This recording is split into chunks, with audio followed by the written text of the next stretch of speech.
Mesdames et messieurs, Mayotte a la particularité d'être le territoire français avec une part importante de population jeune. Soit près de 60% selon les chiffres officiels. D'où l'intérêt d'encadrer, de soutenir, d'accompagner et de valoriser au mieux cette jeunesse ressource. Une jeunesse qui est en train de faire face aux changements rapides et aux mutations.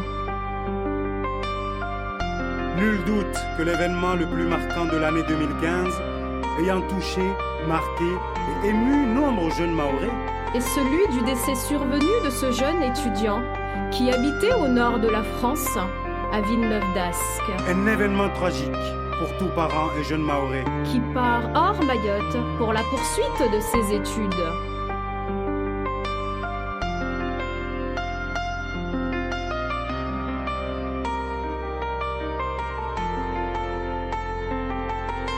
Au nom de la jeunesse mahoraise, cette jeunesse oubliée, montrée du doigt et stigmatisée, cette jeunesse qui a besoin d'être entendue, valorisée et soutenue. Cette jeunesse qui a besoin d'espoir, mais surtout de leaders capables d'insuffler en elle l'envie de se battre, de se lever tous les matins en quête d'opportunités nouvelles. Elle ne demande qu'à être sollicitée. Cette jeunesse, aujourd'hui endormie, déçue à cause des promesses non tenues, a besoin de vous voir, vous battre pour elle, vous battre pour notre si belle île. Mayotte, ma douce île, mon doux parfum. Mayotte, ma douce île, mon doux parfum. Qu'est-ce que tu souffres? Tu souffres dans ta chair. Car aujourd'hui, tu ne crois plus en toi. Tu perds tes repères, ton courage. Je te vois sombrer petit à petit dans la solitude, la déchéance et la tourmente. Alors je dis stop! Stop, car je ne supporte plus de te voir ainsi. Oui, c'en est trop, assez. Je pense à ces jeunes non scolarisés et pour la plupart non diplômés. En recherche d'une considération sociale, en pleine construction d'un avenir meilleur, dans les plus grandes difficultés, dans la plus grande précarité. Ces jeunes-là, pour lesquels la vie ne leur a pas souri, qui voient leurs besoins et attentes en matière de formation, en matière de dispositifs d'aide, toujours non satisfaits. Je pense à ces jeunes collégiens et à ces jeunes lycéens qui ne trouvent aucune occupation et pourtant notre île est une terre de culture, d'histoire, de sport. Qui se doit d'être accessible à tous les jeunes. Je pense à ces jeunes diplômés qui retournent sur l'île avec une forte envie de contribuer au développement social, économique et durable. Mais qui, malheureusement une fois sur place, sont déçus du contexte et pour certains repartent.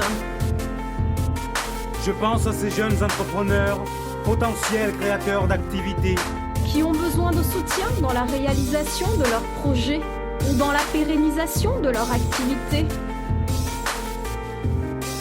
Je pense à ces jeunes engagés dans le milieu associatif de manière désintéressée pour la cause des jeunes Mahorais. Mais qui ne sont pas soutenus et pour qui les actions ne sont pas valorisées.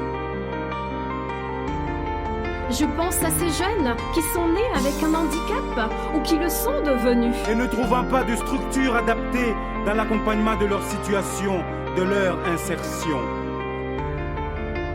Je pense à ces professionnels en contact direct avec cette jeunesse au quotidien. Vivant au plus près d'elle sur le terrain, partageant leurs problèmes en temps réel.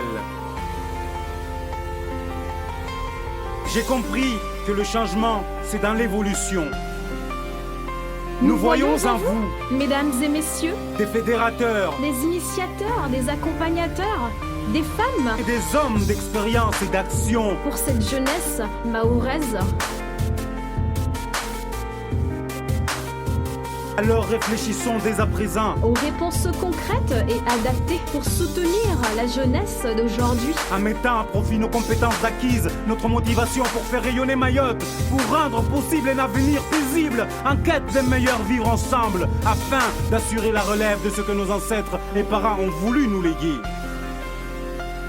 Celle-ci, lorsqu'elle sera bien formée, encadrée et préparée, se chargera d'écrire l'histoire de celle de demain, en prenant part à la conception de la politique de la jeunesse, adaptée à la réalité de notre territoire. pour un avenir meilleur et durable.